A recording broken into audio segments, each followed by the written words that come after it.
thank you so much for joining us, my friend. You're going to show us how we're going to save this country, right, from these communists through our sheriffs. Absolutely, absolutely. Thank you so much for having me. I think your name's Killer Carl. Killer Carl, you can call me Carl. You can call me Killer. Listen, the Killer stands for killing the lies of the Democrats and the rhinos. That's it. Well, I'm all in favor of that because they are thousands and thousands every day. So, yes, I guess I'm on the right show. Yes, you are. Sheriff Mack, can I ask you a question? I know you're You can probably ask not. me anything, All right. absolutely anything. I know you're not prepared for this, but I just laid something out that just boggles my mind. Do you remember when they first found the pipe bomb outside of the DNC when Kamala Harris was in there? I don't know. Yes. Yeah. Yeah. Remember there was a gentleman, I think it was a Capitol police officer that walked by, went over and told the Secret Service. The Secret Service guy gets out, looks at the bomb, and goes, sits in his car, eats his lunch, allows school kids to cross the street. Is that seem like proper protocol to you? Does that you would know uh, because I know I was reading in your bio you were also trained by the FBI, correct? yeah, I went to the FBI National Academy, which is for local law enforcement. In fact, the FBI actually invites law enforcement to attend their academy. It's 11 weeks, and I actually took off 11 weeks while I was sheriff and attended the academy. My father retired from the FBI Academy, and I've been very critical of the FBI for the last 30, 40 years. But I've been very close to the FBI my entire life. As I said, my father was an FBI agent. My cousin, actually, Floyd Clark, was the deputy director of the FBI. So he was Dan Bongino for about 10 years back in the 80s and 90s.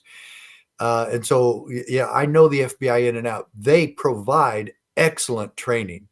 They don't always abide by the law, obviously, but Why they would they? do excellent training. And I was grateful to go to the FBI National Academy, and they invite law enforcement from all over the world. My roommate was from Seoul, Korea. His name was Lee Bo-han. So yes, I'm very familiar with it, and I can't explain to you what and why federal agents do what they do. So I, you just have to kind of throw your arms up in the air with these guys sometimes. But I do know that the FBI has been very corrupt for a long time. Even they're good, even the quote good agents, still most of them just do what they're told. They're all Nuremberg officers. It's scary, and that's why I love having you on right now because you're gonna lay out how our local sheriffs can protect us and help us maintain our Second Amendment, First Amendment, and Yes, actually protect us from our governors. correct. Correct. So, That's exactly correct, and that's what they've been there to do. The office of sheriff goes back over 1,000 years into old Anglo-Saxon law.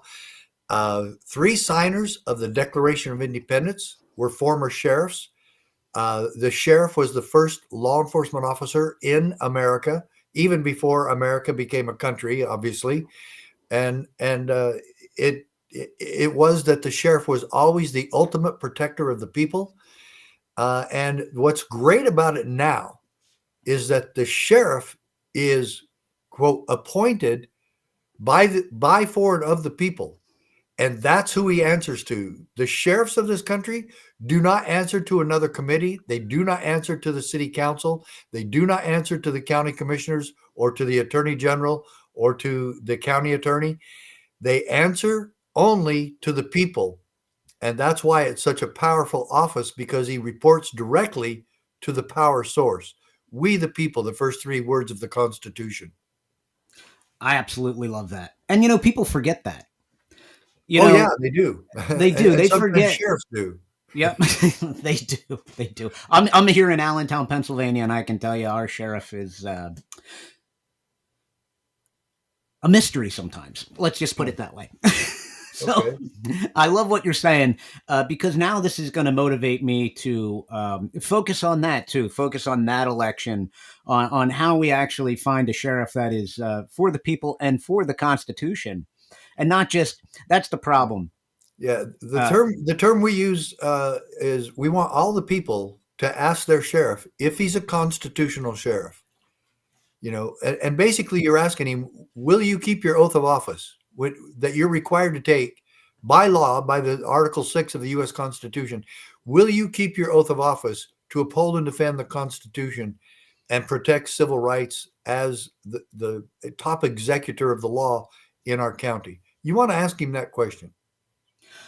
and if you don't get the right answer, well, then you're not voting for that person, Correct. because it's very important. It's a frontline defense against corruption, against government overreach, federal overreach, Yes.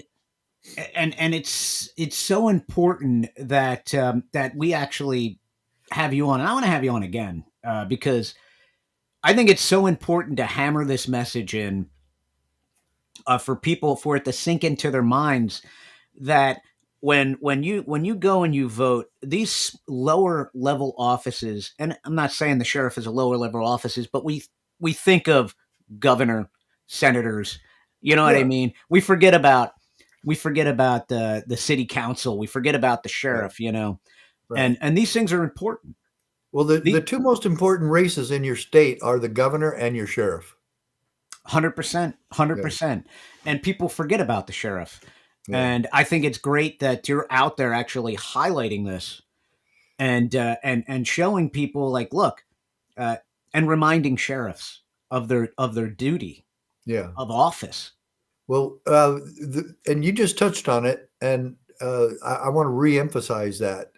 First of all, it's to stop the overreach of government, no matter where it's from. And I actually did that. The only reason you and I are speaking right now is back when I was sheriff in Graham, like Graham County, Arizona. That's my hometown area. That's where my dad served as an FBI agent, and I became the first sheriff in American history to launch a major lawsuit against the federal government for exactly that reason, overreach. And the Brady Bill was the first time in history where the federal government said, well, yeah, we're going to promulgate this gun control scheme, and we don't have enough bureaucrats in Washington, D.C. to enforce this for us. So we're just going to order the sheriffs to do it, the sheriffs nationwide. And Yeah, the federal government has no authority to tell your sheriff to do anything or anybody else in your state for that matter. And so when the BATF showed up at our uh, Sheriff's Association meeting in Phoenix, and there's only 15 counties in Arizona, so 15. And they told us, they handed us a 25-page document that detailed our marching orders, what we had to do to work for the federal government for free. And if we didn't do it, if we didn't obey, we were subject to a year in prison and a $10,000 fine. And so I told these guys, I was the youngest sheriff in the state at the time. And because this was way back in 1994. And I told them, I said, you guys know that we don't work for you. And one of the agents, there was three of them, and one of the agents goes, well, yeah, you would think that, but Congress passed a law. So I said, I don't care if they pass 500 laws. We don't work for you. You can't hire me. You can't fire me. You can't tell me what to do. And they just kind of shrugged. And the other sheriffs were really cussing up a storm. Nobody liked it. None of the Democrat sheriffs, none of the Republican sheriffs, everybody was really ticked off about it. But at the end of the day, the other sheriffs, all of them, every single one of them acquiesced and said, there's nothing we can do. You can't fight City Hall. We'll just have to go along as best we can. And I told them, I said, sheriffs, you've already convinced me we shouldn't be doing this, and I'm not going to do it. And none of them, all of them just kind of shrugged and said, yeah, sure, kid. And I didn't know what I was going to do, but I had a 2.5 hour drive to get home from this meeting to Southeast Arizona, Safford, Arizona, being the county seat. And when I pulled up in my driveway, it hit me really hard. You're going to sue your own government. And I did. And so I called the NRA, and I wasn't a member of the NRA. And I just said, hey, I need some help here. And they hooked me up with an attorney in the NRA office by the name of Richard Gardner. And I told him who I was and what I wanted to do. And the next line from his mouth changed my life forever. And he said, Sheriff, we've already been preparing the paperwork on this case, and we've been praying that you would call. And I said, well, you don't even know me. And he goes, we don't know you, but you're the first sheriff to call, and we need you to go to court. And I said, I'm ready. Let's do it. And sure enough, on the very day the Brady Bill took effect, February 28th, 1994, they launched Mack v. U.S. in district court in Tucson. And then 6 other sheriffs, thank goodness, 6 other sheriffs joined me in this lawsuit. And Sheriff Prince from Montana and I ended up at the Supreme Court in December of 1996. And Justice Scalia wrote the decision for the majority, and we won in a 5-4 split. Crazy, isn't it? The 5 Republicans sided with me, and the 4 Democrats sided with Clinton. And Of we course. sued the Clinton administration and won. And I sued the Clintons and lived to tell about it. And here is what everybody needs this. Okay, this is a review of the case. This is the most powerful Supreme Court decision based on state sovereignty and local autonomy, and that defines federalism, the powers between the states and the federal government. And everyone should get this little booklet. It's really inexpensive, but this is the most powerful case on the 10th Amendment you'll ever see. And everyone needs to see this and pass these around to your local officials so that they know and understand that the federal government is not our boss. And this explains that. And he actually quotes the Federalist Papers, and Justice Scalia did an amazing job on this. And one little quote from the decision to show you how powerful this is. He says, quote, but the Constitution protects us from our own best intentions.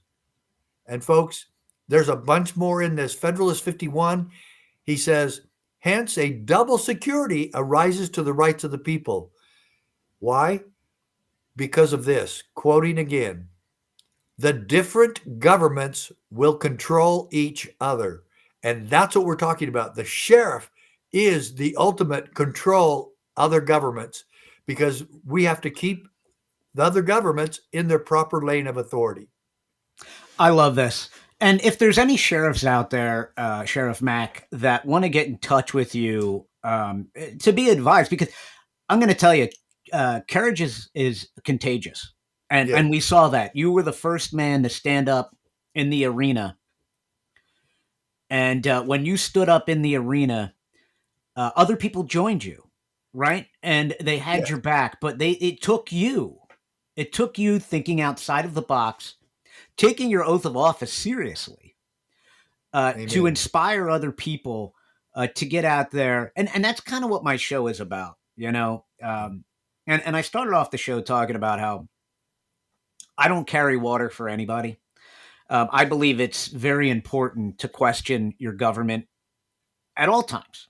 Right. Right. And as much as I love the Trump administration, we can all look back to Bill Barr, right?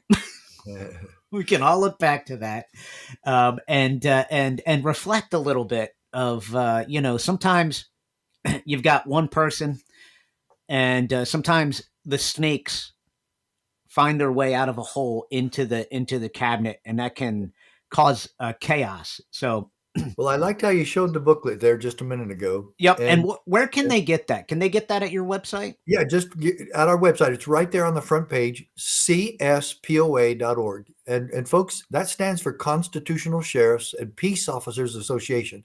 But every single American can join, and should, because we have a CSPOA posse, and that's for all the people of the country to join that. It's $11 a month. But we bless each other with that, because you help, one, keep us funded. Well, wow, with $11, folks, you help us stay funded. And then we offer training to you how to work with your sheriff and hopefully become part of his posse, so that you have a working relationship with your sheriff. And he has a pool of Minutemen, if you will, Minutemen in his community and county, where he can depend on you to come help him protect and serve the people. And let's say there's a natural disaster, or which we've had hundreds of the last 10 years, and he needs people to come help. and you're that person, you're that group, you're the people, you're the Minuteman, and you get trained by the sheriff however he directs and wants. And so this is a way we really get involved in the community, and we get involved because you ask your sheriff that question, are you a constitutional sheriff? And then we provide the training. We provide the Constitution for law enforcement training all across this country. And let me tell you right now, we have an event in Washington State, in Pierce County, the Tacoma area, because Washington, really a horrible name for this, because they're the worst state in the union protecting and defending the people and protecting the office of sheriff. They are destroying the office of sheriff. The only law enforcement that works directly for the people, they're trying to destroy it. And so we're going out to Washington into the belly of the beast, and we're working with Tom Homan on this. And we're going to have an event there so we can prove to the attorney general of that state and the governor and the legislature, because they actually, now get this, Killer, they passed a law, excuse me, they passed a law saying that sheriffs cannot help with deportation, that they cannot. And they have no authority to conscript or commandeer the office of sheriff any more than the federal government does. And so he reports to the people. And so we're taking the documentation, we're taking my Supreme Court case to Washington State, and we're going to have a press conference so that and we're going to invite these same people that are attacking and destroying the office of sheriff. We're going to invite them to come and give their spill, give your side. I doubt if they'll show up, because that's how Democrats work. They talk a lot, but they won't stand up. They can't stand the scrutiny. And so, but we're going to go there. We're going to offer them a chance to come and be part of our press conference, and they can stay for the whole event. We hope to get them trained to where they understand that this is a constitutional republic by, for, and of the people. And so they have no authority to get rid of the sheriffs. And they've already gotten it in King County, the greater Seattle area, where they appoint the sheriff there. And they stole and destroyed the stewardship of the people.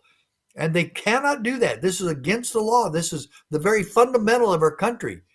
But these people believe we're a democracy. We are not a democracy. We're a constitutional republic. And that's why we're going there, to set them straight that they cannot tell their sheriff what to do. He works for the people. He answers to the people, not you. Love it. That right there is worth January 9th and 10th. If anybody wants to attend, you can. The information will be on our website here very shortly.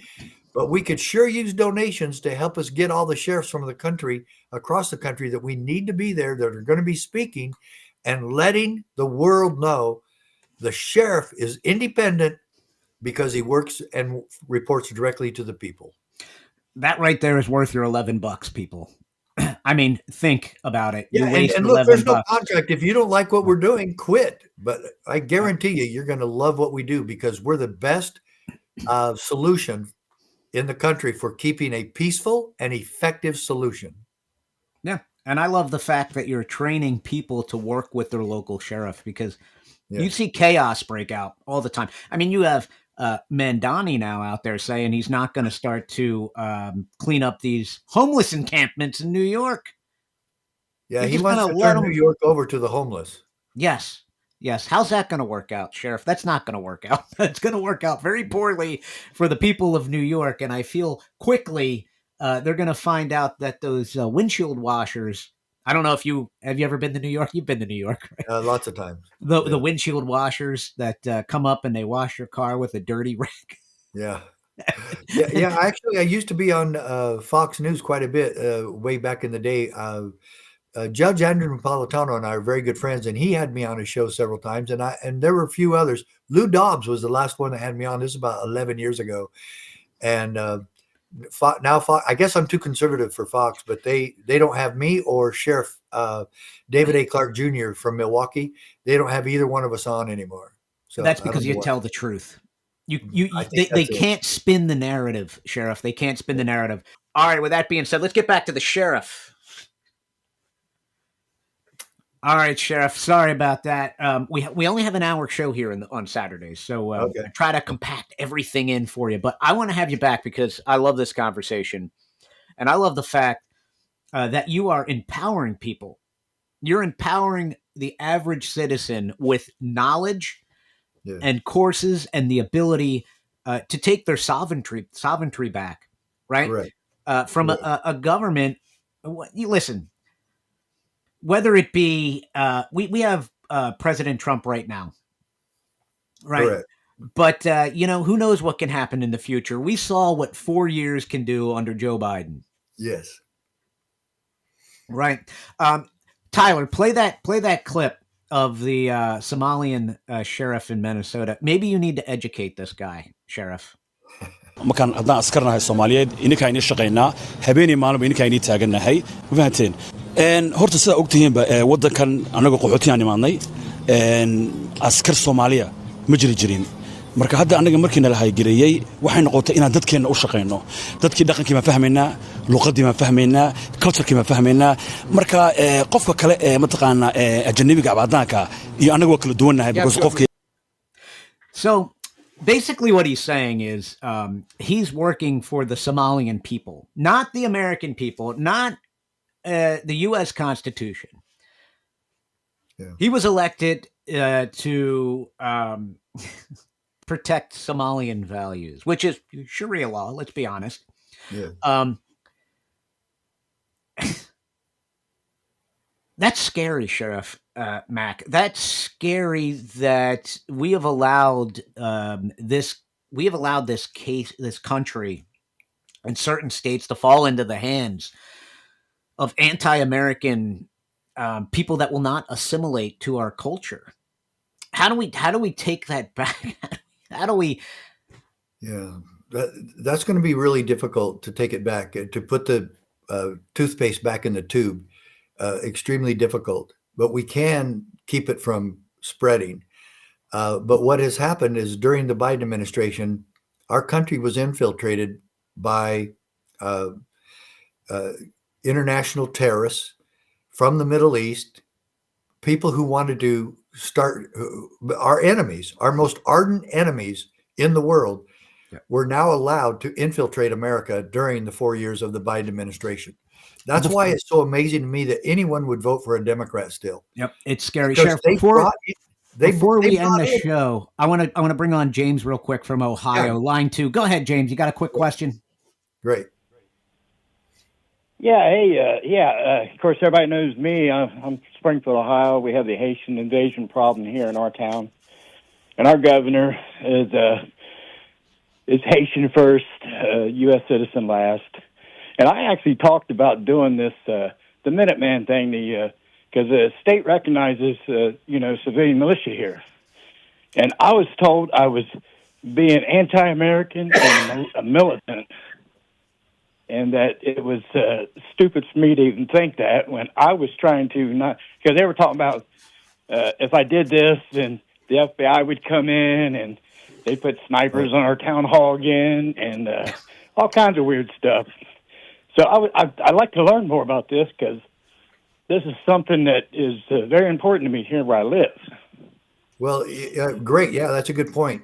First of all, the word militia is mentioned in the Constitution about 4 or 5 times, including in the Second Amendment itself, where it states at the beginning, a well-regulated militia being necessary to the security of a free state.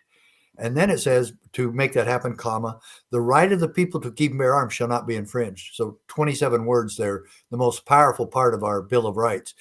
So we love that principle. We love the principle of the militia, which is the same as a posse. It's just that the national media has destroyed and made it the M word. And so we like to say posse, and we like the militias locally to be working with the sheriff under the direction of the sheriff. And so the tale of two sheriffs, I've got to tell you real quickly.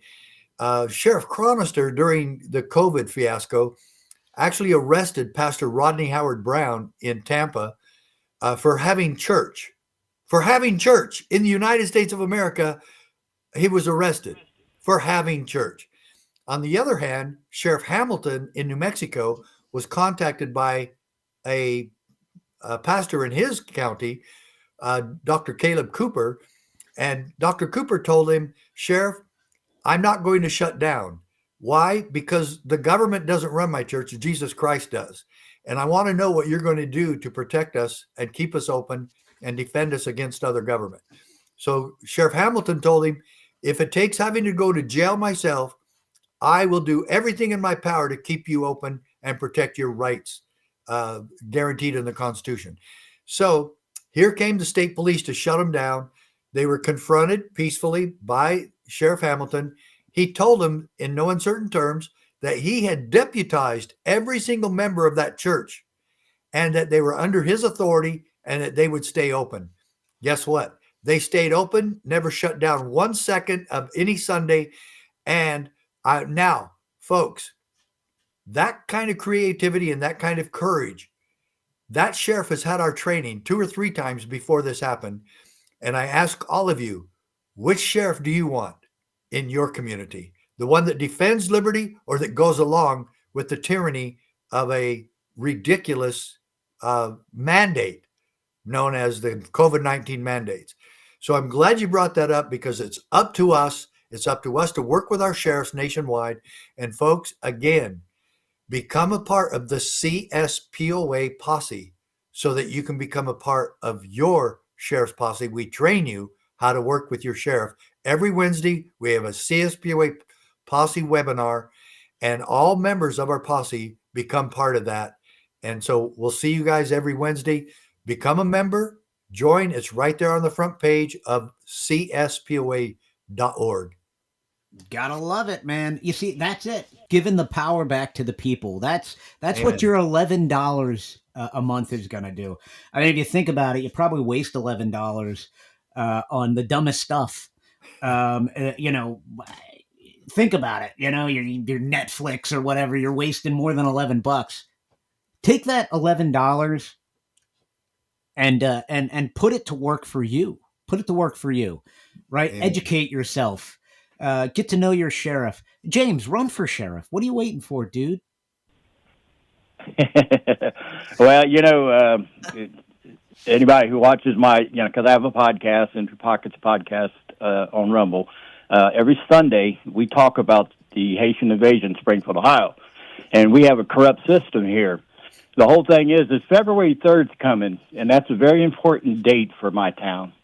For those who don't know it, that's when the official TPS ends, and hopefully ICE will be here. And my whole thing about being part of a civilian militia in my hometown is to help organize our citizens to help the authorities, not to go against them, but to help them, because our local government is not going to help. So, we need. It's going to take the community. It's not going to. The authorities here, the local councilmen and all that, they're anti-Americans. They truly are. Well, there's this is something in Ohio, and there's Sheriff Jones in Butler County. He stood against the COVID-19 mandates, and not only that, there was about 550 sheriffs nationwide who stood against the COVID-19 mandates and did not allow them to be enforced in their communities and counties. That's exactly what we want with all of these issues. And the sheriff has got to be, one, educated and got to be dedicated to the cause of liberty. Dedicated to the people, not a political party. Correct. That's what you need in a sheriff, is the sheriff that's dedicated to the Constitution and the people that elected him, not the letter that's behind his name, the R or the D. Yeah. And that's what we need to get away from when it comes to sheriffs. We need to find, like you said, constitutional-based sheriffs. And James, I'm encouraging you. You've got my endorsement. James for Springfield, Ohio sheriff. There you go. It's official, James. You can get the One thing training. he has to check, and this is something I totally disagree with. Some states have set standards and requirements that you have to fulfill, qualifications to even run for sheriff. And so that's what he'd have to check out first to see if Ohio requires him, quote, to be a certified peace officer. I'm against that. The whole thing is that citizens should be able to run for any office. You can run for governor, because there's no qualifications set forth, but you can't run for Yep. sheriff in your local community. Sheriff. Now, it's about 50-50. 50% of the states have those qualification requirements, and about 50% do not. Arizona does not. All you have to do to run for Arizona sheriff is be 18 years old and a registered voter. That's it. But Ohio There might you have those, go. so James, you'd have to check that out first. Otherwise, go for it, my friend. Yes, I encourage you, James. I encourage. All right, we've got Mickey from New Hope, line 1. Go ahead, Mickey. Honey, I hate to disappoint you and your guests, but I don't see that little man standing between a Marine and a tank. I mean, my God. It's ridiculous. The sheriff standing between. That's why you have a posse, dude. Well, Come on. That's the point. That's the point in the posse, the Minuteman, Mickey.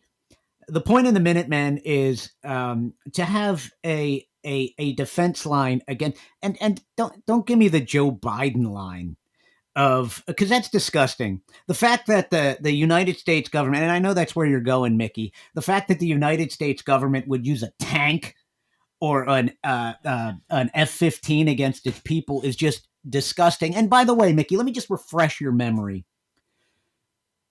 You know, George Washington stood against the most powerful and technologically advanced army to take this country back, to give us our sovereignty from a king. So don't tell me that we can't stand against a tank. And by the way, the Taliban in Afghanistan put a real hurting to Russia, who had advanced military equipment, and they didn't. You'd be surprised what people can do when it comes to protecting their country and their families. And so your argument, and that's the argument they want. They want us to be afraid. They want us to cower in a corner, sucking our thumb I with just our gave an blanket. example of a sheriff standing in front of the tank. Sheriff Hamilton stood in front of the state police peacefully and effectively, just letting them know who was really in charge. And this has happened dozens and dozens of times, maybe hundreds of times in America, where sheriffs stood in the way. It's called the doctrine of interposition. That is a powerful tool, and sheriffs have done it lots and lots of times. All right, Sheriff, real quick before the show ends, plug your website. Folks, you can become a part of the solution. And this is the holy cause of liberty that we are all defending and need to do it together. Go to my website, cspoa.org. First of all, read this little booklet. It's only 16 pages. It fits in your shirt pocket. Look how small this is. It's just, you can read it in 10 minutes, but you've got to assimilate it and then pass these around to others. Look, I've got lots of other books. I've written about 7 or 8 books. My first book was this one, From My Cold Dead Fingers, Why America Needs Guns. Okay? Love it. So folks, get the tools of liberty, get our tools for education, but the main one is the most inexpensive one. You can get 3 of these for $5. Pass them around to your other local officials and your friends so that you can see this miracle yourself. The greatest case ever filed by sheriffs at the U.S. Supreme Court, and we won. We beat the Clintons at the U.S. Supreme Court. cspoa.org. Become a part of the solution.